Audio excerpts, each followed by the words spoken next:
Hi everyone, it's Jennifer here with a new English lesson. First of all, a big mahalo to those of you who followed my summer vacation vlog. Thank you. I hope you enjoyed it as much as I did. I also shared photos from my vacation on Facebook. I'll put the link to my Facebook page in the video description. Be sure to visit, that way you can see just how beautiful Hawaii is. I've had time to look through all the photos and videos that we took, so I thought I'd share some of my favorite memories from our family vacation, and along the way we can study some useful vocabulary, okay?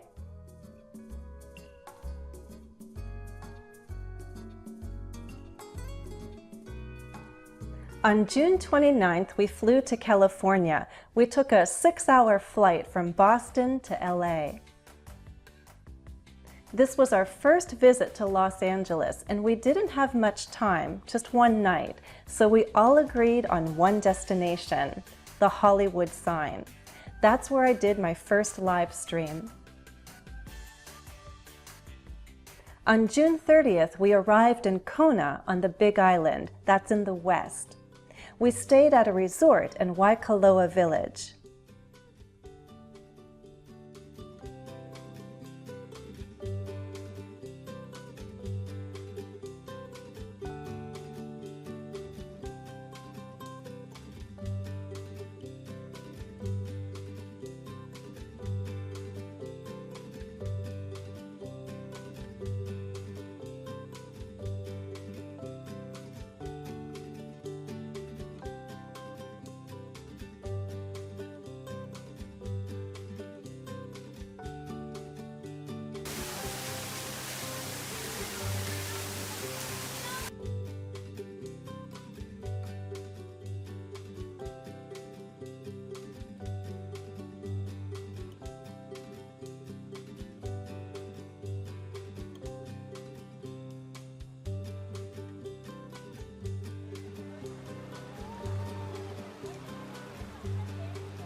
One thing I enjoy about traveling is the chance to try new foods. I like to try the local cuisine. The local cuisine refers to the way food is cooked in a particular region. In Hawaii, we ate fish, beef, and pork. I learned that lau pork is meat wrapped and cooked in a taro leaf. The leaf helps keep the meat moist and tender. Hawaiian meat dishes are often served with a side of white rice, sometimes with a bit of cabbage too. Smaller cafes often gave us a little bit of potato and macaroni salad, and fancier restaurants often served two types of fish, ahi and mahi-mahi.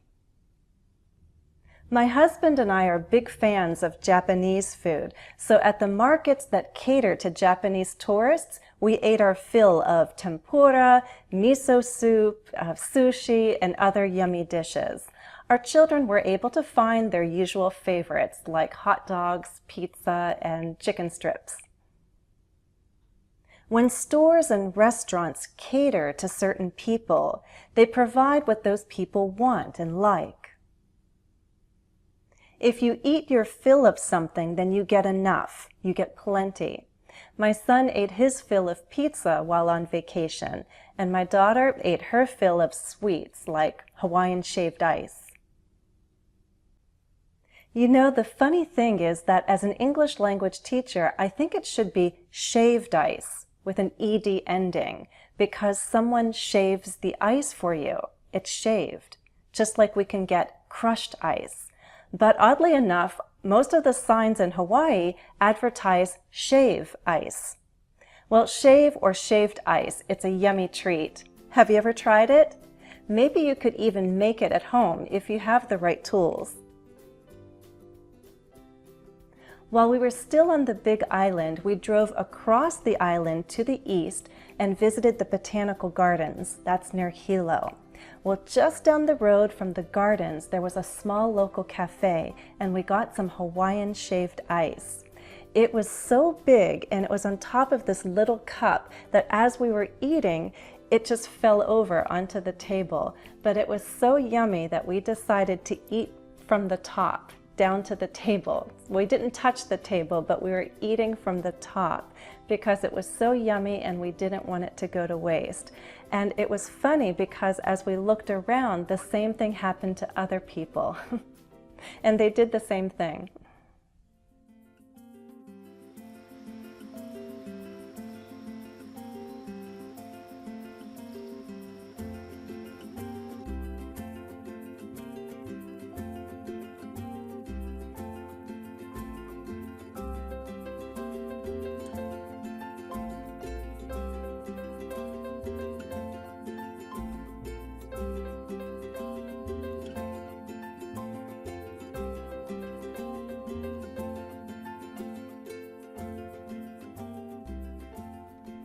My husband and I agreed that we didn't want to spend all of our time at the beach, so we included a lot of activities like horseback riding on a ranch and visiting Pearl Harbor. Some of our favorite activities cost next to nothing, which means we didn't have to spend much money. Pololo Valley Lookout on the Big Island was completely free. The only price we had to pay was with our legs. We had to hike to enjoy a beautiful view of a lush green valley and a black sand beach. The trail was steep. I thought at one point someone would fall and break their neck, but luckily no one did.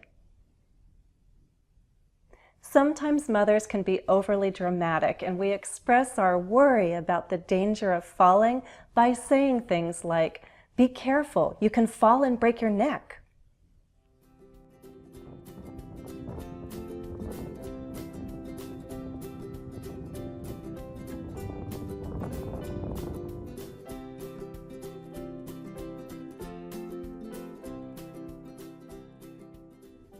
But thankfully, no one in my family got hurt while hiking, and no one we passed on the trails got hurt either.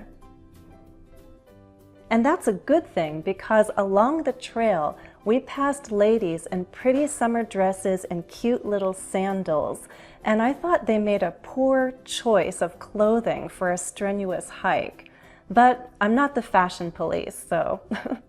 Have you ever heard about the fashion police? The fashion police are the people, especially in the media, who criticize other people's clothing. So I'm not the fashion police, so who am I to criticize? Well, speaking of fashion choices, there is one poor choice that I made. After I lost my phone, I wasn't able to check the weather like I usually do every morning. We drove up the coast of Oahu, and we didn't realize it was going to rain. Hard. We ended up getting soaked to the skin. We didn't have our raincoats. By the time we found a store that sold ponchos, it was too late. Our clothing was completely wet. We weren't happy about being wet, but we didn't let that stop us from enjoying our day. So to get soaked to the skin or be soaked to the skin means to be completely wet, your clothing too. We also got a little wet on the 4th of July. There was a drizzle, but thankfully it didn't affect the fireworks. In fact, I think the light rain helped us stay cool. It was hot and it was humid. We walked to a city park in Honolulu and we watched the fireworks from there.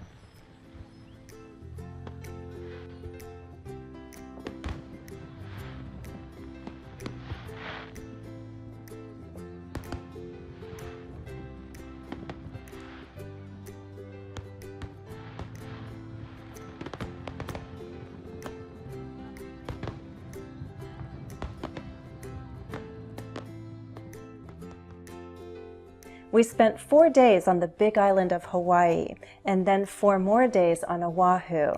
In addition to visiting Pearl Harbor on Oahu, we went to the Dole Pineapple Plantation Center, Hanuma Bay for snorkeling, and then the Polynesian Cultural Center. One thing that put a damper on the vacation was the loss of my cell phone. But everyone else had theirs, so we still had enough photos and videos. It wasn't so bad. To put a damper on something is to affect it negatively. Something becomes less enjoyable, like a vacation without a cell phone. But when we got back to Massachusetts, I was able to get a new phone and restore all my old photos up to the day when I lost my old phone. So as they say, all's well that ends well. That means that I can forget about the difficulties and unpleasant things because in the end we came home happy, and one of my dreams finally came true. I went to Hawaii.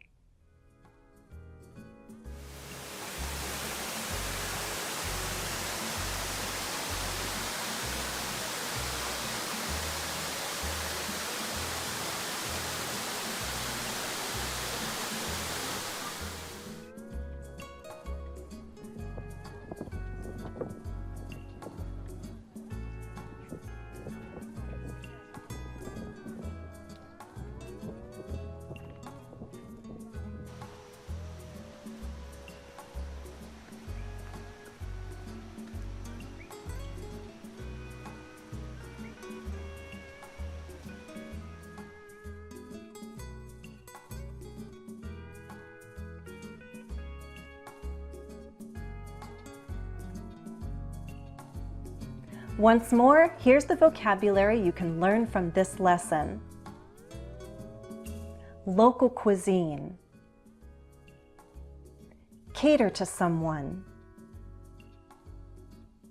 Eat one's fill of something. Next to nothing, or cost next to nothing. Fall and break one's neck. The fashion police. Be soaked to the skin. Drizzle. Put a damper on something. All's well that ends well. Why don't you choose 2 of these expressions and write your own examples in the comments? I'll offer corrections as time allows. Well, that's all for now. If you enjoyed this vocabulary lesson, please remember to like this video. As always, thanks for watching and happy studies. Mahalo! Become a sponsor of English with Jennifer. You'll get a special badge, bonus posts, on-screen credit, and a monthly live stream. Click on the link or look in the video description for more information. Note that sponsorships are not available in every country at this time. I'd like to say a very special thank you to my current sponsors. Hopefully more of you will join us for the next live stream. Join me on my YouTube community tab for special posts each week. If you haven't already, please subscribe to my channel. That way you'll get notification of every new video I upload to YouTube.